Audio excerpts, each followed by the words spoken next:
Bonjour mes frères et sœurs, mes compatriotes, je viens vous supplier de me faire sortir dans cet hôpital. S'il vous plaît, aidez-moi à sortir dans cet hôpital qu'on appelle Charles Lemoine, sur la rue Cachemont. Oui, c'est au Canada. Je suis entré dans cet hôpital, j'avais mal seulement à ma jambe. C'est pour ça que je suis venu ici. Mais depuis que je suis venu ici, c'est comme s'ils me tuent à petit feu. Ils me font gonfler le corps. Je n'arrive plus à respirer. J'ai les boutons partout sur moi, sur ma tête jusqu'aux pieds.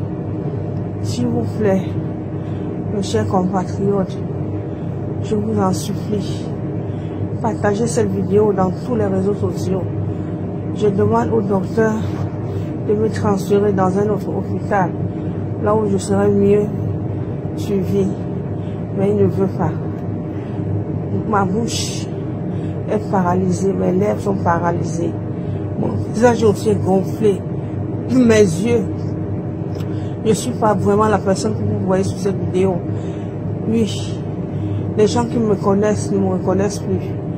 Je suis en train de mourir à petit feu dans cet hôpital. Ils me racontent les docteurs me racontent n'importe quoi. L'autre vient aujourd'hui dit que j'ai telle maladie. L'autre dit que j'ai ça, j'ai ceci. L'autre dit qu'on va m'opérer. Et si on m'opère, je meurs. Ils veulent me tuer. Mon ventre est gros comme le ventre d'une femme enceinte. Je n'arrive plus à respirer. Je n'arrive pas à dormir, ni marcher, ni m'asseoir. J'ai plein de douleurs dans mon corps. J'ai plein de douleurs dans mon corps. Je vous en supplie. Je vous en supplie. Toute vie humaine, aidez-moi à sortir dans cet hôpital. Partagez dans tous les réseaux sociaux. Ils sont en train de me tuer. C'est moi qui sais ce que je suis en train de voir ici. S'il vous plaît, sauvez ma vie. J'ai les enfants. Je ne veux pas mourir et laisser mes enfants. S'il vous plaît, mes chers Camerounais et Camerounaises, que ça soit Togo, Congolais, que ça soit n'importe quel tribu en Afrique, on est en train de tuer votre soeur à petit feu dans cet hôpital. Ma bouche est gonflée, je mange, je ne sens rien. Je ne sens plus mes dents. Maintenant, c'est les crises dans ma tête. Sauvez-moi, pardon, je vous en prie, à me faire sortir dans cet hôpital. Ils me cachent, ils m'ont isolé dans une salle. Aucun membre de ma famille n'a le droit de me voir. Ma soeur qui est au Canada, qui est aussi infirmière, est venue ici 2 fois, on l'a chassée. Elle a supplié, on l'a chassée. On a même appelé la police dit qu'elle ne peut rien faire. Je ne sais pas ce qu'ils sont en train de me faire. Ils sont en train de me tuer. Peuple africain, aidez-moi. Levez-vous pour votre soeur. Je vous en supplie. Je vous en supplie. Je vous en supplie beaucoup. Partagez cette vidéo. Oui, pour qu'on voie comme ce que on fait dans la vie de vos soeurs dans les hôpitaux. Je vous en supplie. Je ne veux pas mourir. Je ne veux pas mourir et laisser mes enfants. Aidez-moi. Aidez-moi, je vous en supplie. Je vous en supplie. Je respire à peine. Je ne respire plus. Je respire avec force. Avec force parce que je suis étouffée. Je suis étouffée. Quand je suis arrivée ici, ils m'ont posé la question de quel médicament je suis allergique. Je les ai dit que je suis allergique à la pénicilline. Mais ils m'ont injecté la pénicilline, sachant très bien que je suis allergique à la pénicilline. Et depuis ce jour, c'est devenu un cauchemar. Un cauchemar. Ils me l'ont injecté pendant 3 jours. Oui, pendant 3 jours. C'est le 3e jour que je les ai demandé, qu'est-ce que vous êtes en train de m'injecter là? Je sens quelque chose dans mon corps. Je sens que je suis en train de mourir. C'est là où ils m'ont dit que c'est la pénicilline. J'ai dit, je vous avais dit que je suis allergique à la pénicilline. C'est une gentille infirmière qui est venue, elle a aussi vu. Le 3e jour, elle a dit, mais pourquoi ton visage est gonflé, tes lèvres sont gonflées? Tu es comme ça, tu es bizarre, c'est pas correct. Elle a regardé, elle a dit, je connais ce médicament, Parce que j'ai déjà fait les recherches sur les réseaux sociaux. Elle a dit que le médicament, ce n'est pas bien. On ne devait pas t'injecter ça. Je les ai dit que oui, madame. Je les ai dit dès le départ que je suis allergique à la pénicilline et tout ce qui est familier à la pénicilline. C'est là qu'elle s'est fâchée. Elle a dit qu'elle ne m'injecte pas par permission. Elle est partie dire au médecin que pourquoi le médecin accepte qu'on m'injecte ça, que c'est pas correct. Je vous en supplie, aidez-moi, aidez-moi. Je suis fatiguée, je sens la douleur, je sens que je suis en train de partir, mais je n'ai personne. Aidez-moi s'il vous plaît, aidez-moi, partagez cette vidéo. Comme on veut m'enlever dans cet hôpital Charles Lemoine à Tachirouba au Canada. Je vous en supplie. Je suis à la chambre 541. Oui, aidez-moi. Je vais sortir aujourd'hui là même. Si je reste ici, ils vont m'abattre. Ils vont m'abattre. Je parle à peine. J'ai mal dans mes lèvres, dans ma bouche. J'ai mal. Maintenant, je vois flou. Je ne vois plus correctement. J'ai les nerfs qui me tirent. Partagez cette vidéo, je t'en vous en supplie. Partagez. Partagez. Merci beaucoup. Merci, j'attends votre secours. Merci. Merci. Merci. Le cri de détresse lancé par une mère de famille avait fait grand bruit sur les réseaux sociaux il y a quelques jours. Elle plaidait pour être transférée de l'hôpital Charles-Lemoine à Longueuil. Eh bien, on apprend malheureusement qu'elle est décédée. Audrey Gagnon. Appel de détresse mis en ligne sur les réseaux sociaux et qui fait réagir cette femme d'origine camerounaise de 44 ans qui a lancé cet appel disant qu'elle voulait qu'on la sorte de l'hôpital Charles-Lemoine où elle est hospitalisée parce qu'elle disait se sentir en danger. Vous allez l'entendre dans l'extrait que je vais vous présenter. En fait, elle est enflée, elle parle avec le souffle court également. Et ce qu'elle dit, c'est qu'on l'a traitée avec de la pénicilline alors qu'elle avait pourtant averti qu'elle était allergique. Je vous propose d'écouter un extrait donc de cette vidéo qu'elle a mise en ligne sur Facebook. Mais depuis que je suis venue ici, c'est comme s'ils me tuent à petit feu. Ils me font gonfler le corps. Je n'arrive plus à respirer. J'ai les boutons partout sur moi, sur ma tête jusqu'aux pieds. S'il vous plaît, mes chers compatriotes, je vous en supplie. Donc, une vidéo qui a bouleversé un peu tout le monde, même que l'hôpital aurait reçu des centaines d'appels dimanche dernier de gens qui étaient alarmés par la situation et en faisant pression, l'hôpital aurait accepté finalement de transférer la mère de famille de 44 ans vers l'hôpital général juif de Montréal. On lui aurait diagnostiqué un cancer du système lymphatique. Elle serait décédée donc une heure plus tard, une heure après son diagnostic, mardi dernier. Et maintenant, il y a sa sœur qui a réagi, qui se demande justement, qui questionne les soins qu'elle a reçus, qui se demande si elle aurait pu être sauvée si elle avait été traitée plus tôt. Je vous propose de l'écouter. Moi, ce que je reproche, c'est déjà qu'ils ont fait une erreur de médicament et ils ont voulu cacher. Ils n'ont pas avoué. Parce que même au médecin, j'ai demandé, il n'a pas avoué. Et de deux, le fait que ma soeur étouffe, elle dit, aidez-moi, aidez-moi, je n'arrive pas à respirer. On continue à lui donner des solutés qui la font gonfler. La famille et toute la communauté camerounaise qui réclament donc que la lumière soit faite sur cette affaire. On demande une enquête même. Il y a une manifestation qui est prévue samedi prochain. Je termine en vous présentant la réaction du 6 Montérégie Centre qui dit ne pas vouloir commenter le cas particulier pour des raisons de confidentialité. Mais ce qu'on nous explique, c'est qu'on prend la chose au sérieux et qu'on a mandaté la direction de la qualité pour qu'on puisse évaluer la situation. Audrey Gagnon, TVA Nouvelles, Montréal. De 44 ans, d'origine camerounaise, est décédé mardi à l'hôpital après avoir publié un appel à l'aide sur les réseaux sociaux. Une manifestation a eu lieu cet après-midi à Longueuil pour réclamer des réponses. Simon Philibert.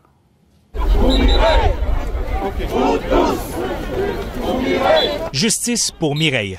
C'est le slogan que scandaient les dizaines de manifestants présents devant l'hôpital Charles-Lemoine de Longueuil cet après-midi. J'entends juste sa voix qui me dit « Viens me sauver, ils veulent me tuer ». La sœur de la victime souhaite que la lumière soit faite sur ce qui s'est réellement passé dimanche dernier. La mère de famille appelait à l'aide dans une vidéo en direct de son lit d'hôpital. Elle mentionnait également avoir reçu un médicament auquel elle était allergique. Pourquoi Ils ont donné un médicament qui était contre-indiqué pour quelqu'un qui a une allergie à la pénicilline. Et demandant à sortir, pourquoi on ne l'a pas laissé sortir? Nous sommes quand même dans un pays où les droits et les libertés doivent être respectés. La mère de famille a été transférée à l'hôpital Général Juif. Le cancer a été diagnostiqué et elle est décédée mardi. Une enquête a été ouverte par le bureau du coroner. J'ai pu rentrer à l'hôpital. En ce moment, je constate qu'elle était vraiment mal et que ce qu'elle a dit dans la vidéo était vrai. L'ambulance, finalement, l'a sortie après 5 heures de négociations. Les manifestants ont été présents une bonne partie de l'après-midi devant l'hôpital Charles-Lemoine. D'ailleurs, des représentants de la classe politique étaient également présents. Rentrer à l'hôpital et pas savoir si tu vas être soigné, là, ça devrait pas exister au Québec. Inévitablement, ça me fait repenser à Joyce Echaquan. Est-ce qu'il y a des gens qui, à cause de la couleur de leur peau, à cause du fait qu'ils soient autochtones, on n'offre pas le même soin? Important est un petit mot. C'est urgent. Pas pour moi, mais pour toi qui me regardes en ce moment. Pour que ça n'arrive pas à toi, ça n'arrive plus à moi. Que je sois en confiance quand je m'en vais dans un hôpital. Que je ne sois pas en train d'utiliser mon téléphone pour appeler au secours aux gens qui ne sont même pas des infirmiers. C'est juste de ça qu'il est question. Une campagne de sociofinancement a été mise sur pied afin d'être en mesure de rapatrier le corps de la mère de famille au Cameroun. Simon Philibert, TVA Nouvelles, Longueuil. Salut, vous avez vu passer comme moi cette vidéo de cette femme camerounaise qui dit « Donnez-moi pas ça, vous allez me tuer. » Elle dit. Moi, ça me rappelle ce qui s'est passé avec Joyce, c'est sûr. C'est vraiment... Ça n'a pas de bon sens, on est au Québec. Fait que oui, il faut absolument qu'on fasse la lumière là-dessus. Ça prend une enquête, il faut qu'on comprenne qu'est-ce qui s'est passé là. Ça presse. Bon, là, c'est le temps, on parle avec Nicole Gibault. Salut, Nicole. Bonjour, Geneviève. Bon, une histoire quand même vraiment terrible, très, très triste, qui est pas sans rappeler celle de Joyce Echaquan, une mère de famille d'origine camerounaise qui est morte quelques jours après avoir lancé un appel à l'aide sur les médias sociaux. Elle s'est filmée en direct de l'hôpital Charles-Lemoine, puis vraiment là des mots qui ont été utilisés comme je suis plus capable de respirer, j'ai des boutons, ma bouche est paralysée, j'ai plein de douleurs. On la voit dans la vidéo, elle semble enflée. Elle dit qu'elle est allergique à la pénicilline qu'on lui en a donné quand même. Cette femme-là est décédée mardi. Sa sœur, qui est infirmière clinicienne par ailleurs, dénonce un peu les soins qu'elle a reçus ou les soins qu'elle n'aurait pas reçus. Dit que le traitement semblait manquer d'humanité, dit qu'il y aurait eu un manque de respect, un manque de dignité. C'est clair que quand on se dit ça, là, je faisais un parallèle avec Joyce Echaquan, on ne sait pas encore s'il y a une question de racisme dans cette affaire-là. C'est difficile de pas faire des rapprochements. Mais en même temps, il faut attendre de voir parce que cette femme-là qui est décédée mardi s'est rendue dans un autre hôpital. Elle a été transférée et on lui aurait diagnostiqué un cancer du système lymphatique. C'est de ça qu'elle serait décédée. En fait, donc il faudra faire la lumière sur tout ça, là. Ben, c'est sûr. Puis quand on fait la lumière sur un dossier de cette nature-là, c'est évidemment probablement pour la famille ou pour tous ceux qui y pensent là, en vertu d'un recours potentiel civil pour savoir s'il y a une responsabilité quelconque. Puis c'est dans ce sens-là qu'on va en discuter ensemble. Mais c'est sûr que toute responsabilité médicale si jamais on la met en preuve, on fait cette preuve, par prépondérance évidemment de preuve, là, qu'on en vient à la conclusion que oui, elle serait peut-être décédée, parce que ça peut arriver aussi là, qu'il y ait un diagnostic qui est fatal, c'est-à-dire qu'elle serait décédée quand même. C'est ce que tu veux dire. Mais ça n'empêche pas non plus de voir un recours quelconque en civil pour savoir si, comme tu as mentionné, elle a eu droit à la dignité, ou enfin, on n'a pas fait une erreur, ou si on n'a pas accéléré, parce que la pénicilline, on sait très bien qu'on le demande régulièrement, mais il y a des dérivés, puis moi j'ai écouté, puis j'ai trouvé ça très, très dur d'écouter cette vidéo-là. Jusqu'à j'ai pas été capable de me rendre jusqu'au bout, je vais être parfaitement honnête. Parce que je savais qu'on était pour en discuter, puis j'avais le goût pas du tout, mais j'avais vraiment, je voulais me mettre dedans, là. Puis, effectivement, elle dit, je suis allergique, je l'ai dit.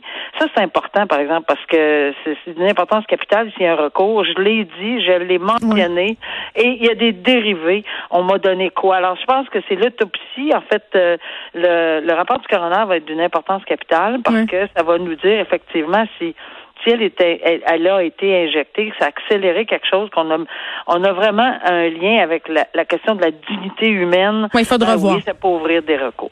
Nicole, le veuf de Joyce Echaquan, par ailleurs, a réagi sur les médias sociaux. Il a fait un direct sur Facebook. S'est dit troublé parce qu'il avait appris sur le décès de cette femme-là. On attendra de voir qu'est-ce qui s'est réellement passé, là. Mais moi, sortons de ce cas-là. Ça remet quand même, en fait, sur la table cette question des caméras, des vidéos lors d'incidents comme ça dans les hôpitaux, mais aussi dans les interventions policières, ou même dans certains cas, là, on se rappellera de cet homme qui a perdu la vie dans un stationnement de Sherbrooke. Une vidéo a fait complètement changer l'issue de son procès. C'est du matériel très sensible, le matériel vidéo, puis même à la suite de la mort de Joyce Echaquan, dans la Naudière, il y a eu des pancartes qui ont été installées dans l'hôpital où ça s'est passé, où on interdisait désormais les gens de filmer. Oui, c'est ça. Mais tu sais, malheureusement, ça va être un peu difficile, premièrement, et deuxièmement. On a tous des téléphones. On a tous des téléphones cellulaires, puis ça peut enregistrer, puis ça fait partie de la preuve aussi. Là, si on n'avait pas eu ça dans Joyce Echaquan, si on n'avait pas eu ça dans on n'aurait jamais su. George Floyd aux États-Unis, si on n'avait pas eu ça, il y en a plein. C'est sûr que dans d'autres cas, des fois, on a quelques secondes, malheureusement, mais c'est ça, ou après, Nicole, c'était important. Comme juge, tu fais bien de le souligner parce qu'on a vu, il y a eu plein de cas, dans le cas de la transgression des mesures sanitaires, notamment une famille de l'Outaouais où on a pu filmer une intervention policière très musclée. Il nous manquait des bouts. Ça aussi, il faut faire attention. C'est ça qu'il faut. Non, mais c'est tout à fait exact. Il faut faire très attention parce que c'est dans la normalité des choses que les gens vont filmer ce qu'ils ont besoin de filmer ou ce qui est un peu piquant. Peut-être qu'on n'a pas filmé le début et que ça, c'est c'est ça qui est un danger. En tout cas, devant les tribunaux, là, c'est toujours ça le danger. Lorsqu'on arrive avec une vidéo qui, tu sais, parcellaire, là, on se demande, qu'est-ce qui s'est passé avant et après? Enfin, on verra le tout. Mais si on est en matière médicale, c'est tout autre qu'en matière policière. Oui, OK, mais je pense qu'on avait la vidéo. Mais je vais dire quelque chose de bien personnel, mais comme on a tous et toutes des téléphones maintenant, je pense qu'on aurait grand avantage pour protéger le public, mais aussi pour protéger les gens qui font des interventions auprès du public, d'installer des caméras. Que les policiers portent des caméras, qu'on ait des caméras à l'intérieur des lieux communs, dans les hôpitaux. Peut-être que c'est vers là qu'on devra s'en aller. Oui, mais là, il y a des questions de vie privée, bien sûr, etc. Là. Mais il y a un encadrement juridique extrêmement important. On pourra pas ça va être, ça va prendre mais ça va être débattu. C'est clairement, ça va être débattu dans les prochaines années avec la technologie.